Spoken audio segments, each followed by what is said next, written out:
Bakunzi ba Karumeli TV aho muri hose turabashuje tubifuriza n'umugisha w'Imana abanyarwanda badukurikiye mwese aho muherereye Burayi aho muri hose turabashuje kandi Imana ibahe umugisha tubashimira uburyo mubana natwe mudukurikirana muduha ibitekerezo turabashimiye cyane. Uyu munsi rero nkuko mubibona twasuye umubyeyi bita Nyirabagenzi Alice, benshi muramuzi n'umukozi w'Imana n'ubuguriza butumwa bwiza n'umuhanuzi. Uyu munsi twamusiye mu kazi nta gahanura gusa ahubwo aranakora. Reka tumuhe mikoro abasohoze. Mama Lionel suza abakunzi. Ndabasuhuje mu izina rya Yesu Kristo. Mama Lionel mumeze mute? Turashimira Imana. Irindi zina ryawe? Amazina yanjye busanzwe nitwa Nyirabagenzi Alice. Mama Lionel ni izina nzwiho cyane nk'umubyeyi. Niryo zina wandikiyeho amateka? Niryo zina nandikiyeho amateka. Mama Lionel mumeze mute hano mu kazi? Hano mu kazi turashimira Imana, Imana iri kubikora neza. Twifuje kubasura kugira ngo turebe aho mukorera, mutubwire amakuru ya hano mu kazi. Hano mu kazi ni sawa nkuko bamwe njya mbibabwira ko ndi umudekorateri, nambika abageni, ndoda, ntekera ibirori, bijyanye n'ubukwe byose. Naha rero mwansuye niho ku cyicaro nkorera hano mu isoko rya Nyarugenge F239. Aha, mwabyumvishe rero ni mu isoko rya Nyarugenge muri F2 mu muryango wa 39. Mama Lionel rero mu by'ukuri twari tuzi ko uri umuhanuzi gusa ijambo ry'Imana. Mu by'ukuri tubwire guhanura, gusenga, gukora no kugandukira umugabo, iyo mirimo yose yikorete ko nta numwe woroshye urimo? Yose irakomeye ariko biterwa no mu mutwe biterwa n'ukuntu umuntu aba yabipanze. Byose ndabishobora kuko guhanura no kubwiriza no gusenga burya hari n'imbaraga z'ikofi. Imbaraga z'ikofi nazo zirakora. Imbaraga z'ikofi burya nazo zitera imbaraga zo gukorera Imana, kuko iyo ukorera Imana ufite n'amafaranga biraryoha. Kandi byose ndabishobora mu mwanya wabyo, buri kintu mu mwanya wabyo ndabishobora. Ivuga butumwa ndiho umwanya waryo, akazi nkagaha umwanya wako, n'urugo umwanya wako. Hari umuntu ejo bundi watubwiye ukuntu umugore we hari igihe ajya atahananiwe agahamagara umugabo ngo umva shenga akira ngo ndafata ibyo ufata ngo ndananiwe niryamira. Ese ni umurembuza? Muri abo ngabo sindimo, kuko ngira n'umunsi wo kuruhuka, ngira umunsi wo kuruhuka kandi ntabwo nananirwa ngo nanirwe no gukorera urugo rwanjye. Dufite uko tubyumva kimwe. Umugabo wawe arakwemerera ukajya mu murimo w'Imana ukaza no mu kazi mu byumva kimwe nta kibazo? Tubyumva kimwe kuko mfasha no gupanga aka kazi, kuko ni nawe muterankunga mukuru w'ibi bikorwa mbamo niwe muterankunga w'ibi bikorwa mbamo, kuko amarambaza ati harabura iki mu kazi, urabona habura iki twashyiramo, akanshyigikira akantera inkunga ngashyiramo. Urumva afite umutware babyumvikanaho, ntago ari wa wundi umutererana mu kazi. Hari abatware baterana abadamu babo mu kazi. Ariko se Mama Lionel, ko nzi ko aka kazi hari igihe rimwe na rimwe muraraho mwagiye bitewe n'aho mwakoreye, umugabo ibyo arabyihanganira ukararaho wagakoreye?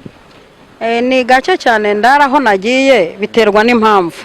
Inshuro nyinshi ahubwo niwe ujya kurarana n'abakozi, kandi abakozi nabo barabasha, abakozi barabasha. Uwajyayo nko gukontorora ibikorwa by'umudamu we, hakaba igihe ngombwa ko ari giye ujya kubikontorora, cyane nk'aho nakoreye mu ntara cyangwa mu kindi gihugu. Mama Lionel turagusuye hano mu kazi, ntekereza ko atari wowe wenyine w'umudekorateri cyangwa se wambika abageni, hari n'abagenzi bawe mufatanya bakorera mu yindi miryango itandukanye. Mu by'ukuri abantu badukurikiye birashoboka ko harimo abasore bari kurambagiza, harimo abakobwa barambagijwe.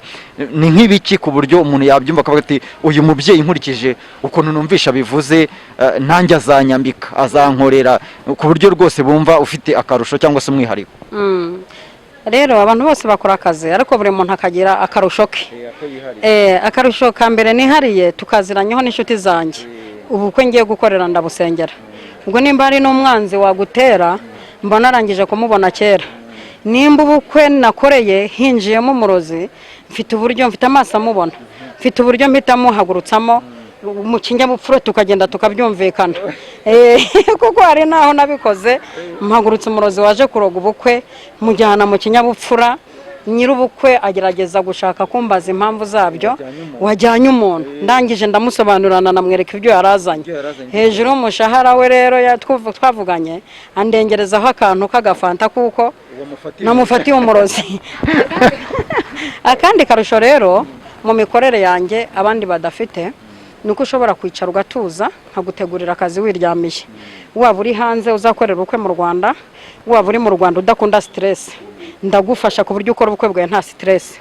Icyambere akazi kanjye harimo abashoferi n'imodoka zabo, nkuzanira abashoferi, icyo ni kimwe n'imodoka zabo, kandi abashoferi nabo bazima n'imodoka nzima nziza wifuza, nkagutegurira ibyerekeranye na dekorasiyo wiryamiye, hama nkagutegurira ibyerekeranye n'uburyo uzagaburira abantu amagato, nimba hari n'ibyo udodesha nabyo nkagutegurira wiyicariye, ku buryo ubyuka umbaza uti bigeze hehe, cyangwa se nkakubwira nti ambara vuba imodoka zije kugufata. Niko karusho kari mu kazi kanjye, ariko akarusho gakuru nako kugira iyerekwa mu bukwe bwawe ntagire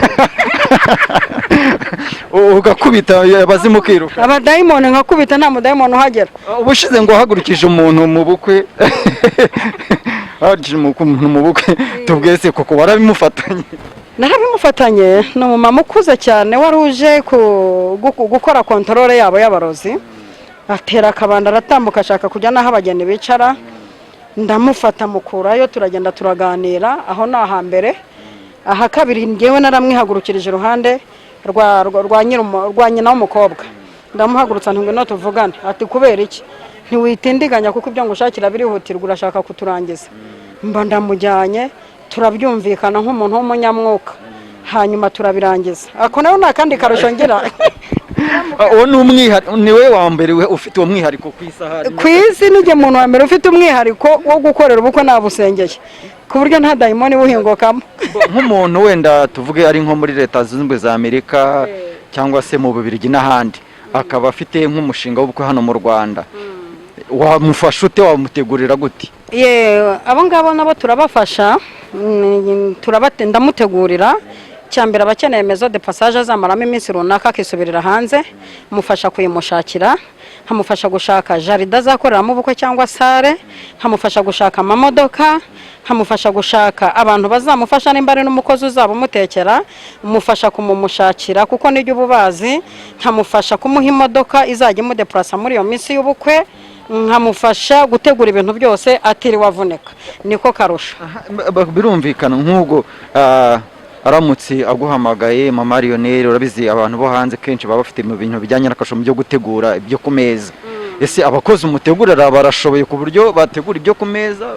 Abakozi mutegurira barashoboye kuko barabyize, barabasha, kandi basa neza, basa neza nta pfunwe byamutera kubona ategurirwa n'abakozi. Hanyuma ikindi kandi karusho k'umwihariko, iyo udafite imiryango uvuga uti yewe nibwo bwa mbere nzabanje mu Rwanda, simfite imiryango izamfasha ubukwe, nimba utagira nyogosenge ndamugushakira, nimba utagira umubyeyi nimba utagira umubyeyi ndemera nkaba umubyeyi ukampa icyo giseke, nimba udafite marene nkubera marene, ubwo nabyo ndabikora.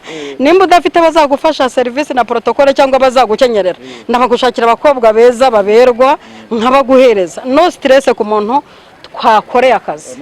Mu by'ukuri birumvikana ko abadukurikiye bakurikiye Karumeli TV bashaka kumva iyi mirimo yose, bakumva imirimo myinshi. Ati umubyeyi aho ntaca mu mamiliyari ku bijyanye n'igiciro, uborohereza gute abakiriya bawe ku buryo aja kumva maison de passage, aba marene, aba pare, imirimo yose urimo urayikurikirana. Ese ku bijyanye ubafata ute ku bijyanye n'ibiciro? Ku bijyanye no kubafasha, umuntu akoresha uko imbaraga ze zingana. Dukorera abakire cyane, dukorera abakire gahoro, dukorera n'abakene. Mu rwego rwawe turagufasha. Nimba uri umukire cyane tubwira ko ushaka ibintu biri hayi, turabigushakira. Nimba ari mu rwego rworoheje urabitumenyesha uti genda ashaka ibintu byoroheje ariko byiza, ibyo turabigufasha. Nimba uri umukene, mu bukene bwawe turagufasha. Kandi niba uri umukene utagira hepfo no haruguru kansanga mu kinyabupfura, kambura ikitige nta kintu ufite kandi sinshaka kwishingira, nabwo ndagufasha kuko uyu ni umugisha Imana iyo ni umugisha Imana dore tugomba guha n'abatishoboye. Aka ni akantu nihariye, uje ukambwira uti wapi genda ashaka gukora ubukwe kandi nta kintu ufite kandi sinzishingira, ndakubwira ntumva mbwira icyo ushaka mwana wa, kuko ngira icyo ngufasha kuko maze kubikorera benshi kandi nzanabikorera benshi. Ako nako ni akantu k'umwihariko mu kazi kanjye. Wakomeje kuvuga ibintu ugiye wihariye, ndumva bimaze kuba byinshi cyane. Ese nk'umuntu akubwiye ati Mama Lionel ngende umunyamasengesho ndahanahana mfite ubukwe bumeze gutya, ku bijyanye n'amasengesho w'umufasha uti? Ku bijyanye n'amasengesho arabo dusengera kuri telefone bari mu bihugu byo hanze, hanyuma ku bijyanye no kumufasha avuga ati jyewe ndashaka umuntu usengera, hari icyumba cy'amasengesho turamusengera, dufite abanyamasengesho babigize umwuga nanjye ndimo. Nk'uko mfite abo banyamasengesho dusengana dusengera ubwo bukwe, ni nako no mu kazi ngira abashinzwe ibyo bintu kuko sinabikora jyenyine. Aka kazi harimo kontabure, harimo ushinzwe gushaka amasoko, harimo abo bakozi buri muntu mu cyiciro cye, n'abo bashoferi kuko sinjya kuri vora ngo ntware, buri muntu mu byiciro bye arakora kandi ibintu bikagenda neza ku isaha ubishaka. Birumvikana hari nko abantu kandi ni benshi bavuga ati ngewe uyu mubyeyi azamfasha, ariko wenda ndashaka kuzadodesha akantu runaka, ndashaka kuzambara ijipo idoze, ese umushakira umutayeri ubigenza ute ku bijyanye n'uwo muntu wamufasha ute? Uburyo tubafasha, mfite abatayeri, mfite abakozi mpakazi, ariko nkagira akantu k'umwihariko ko guhimba modeli. Iyo ari igihe cyo guhimba modeli ni jyewe umukorera, iyo ansabye ati mpimbira modeli ni jyewe umukorera, ariko iyo ambwiye ati ndashaka modeli iyi n'iyi hari abakozi babishinzwe.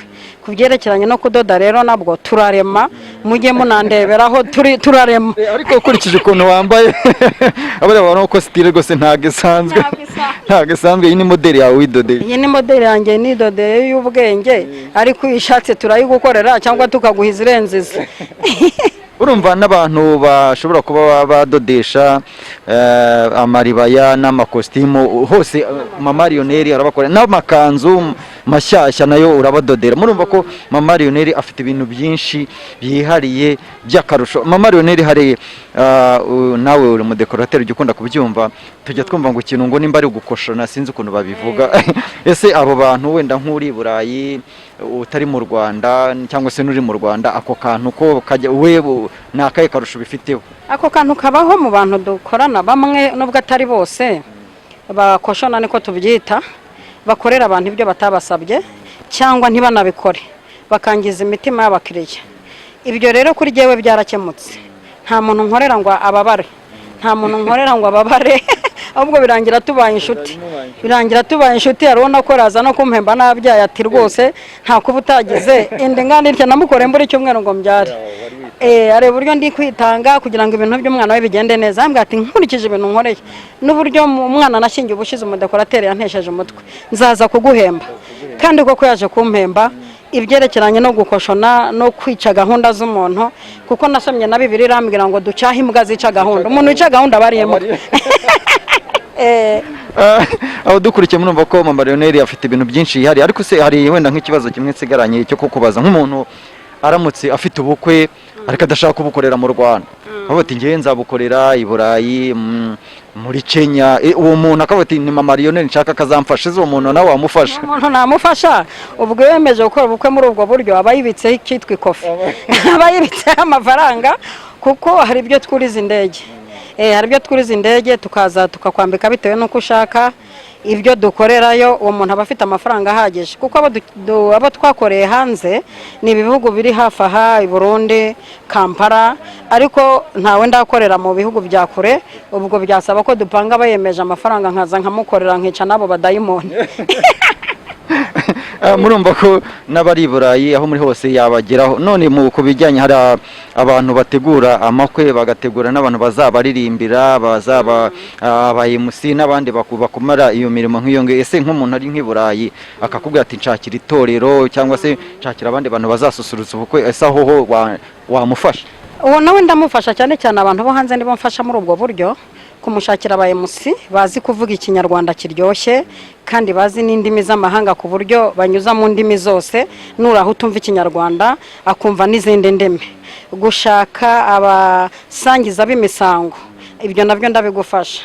Ikindi kugushakira intore zibyina n'abacuranzi, ibyo nabyo ndabigufasha. Ukaza usanga ibintu byose biteguye, upfa kuba ufite amafaranga, imbaraga z'amafaranga nawe zibigufashamo, nazo zirakora.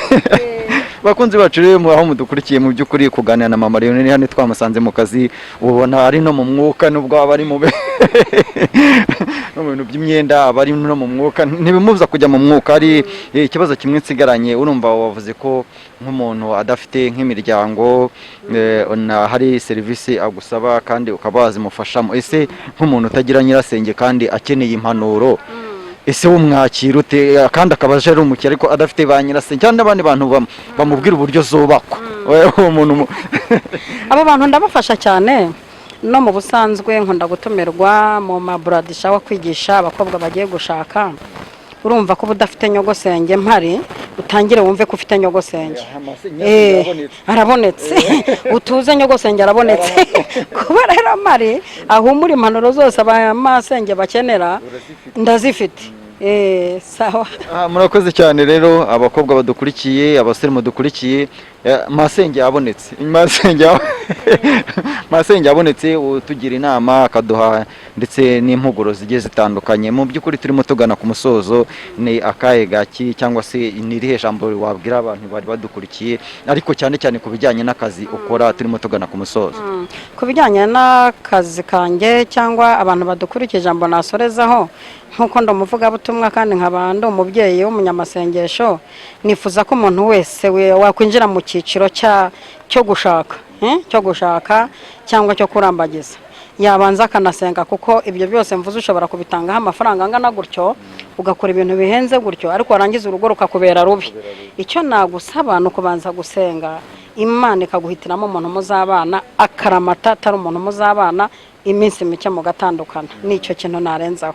Marakoze rero nyuma Marionette twasi hano mu kazi kandi namwe abaro badukurikiye turabashimiye tubasaba kwibuka gukora subscribe ku bantu batarayikora ukore akazogera nikazaho ndetse na share ubikoreho kandi Imana bamugisha Marionette turaza gutanga nimero ze za telefone kugira ngo mumuhamagare abategurire ibijyanye n'iminsi mikuru yanyu kugira ngo itazazamo agatotsi. Imana bamugisha murakoze cyane kandi turabakunda kuri Karumeli TV.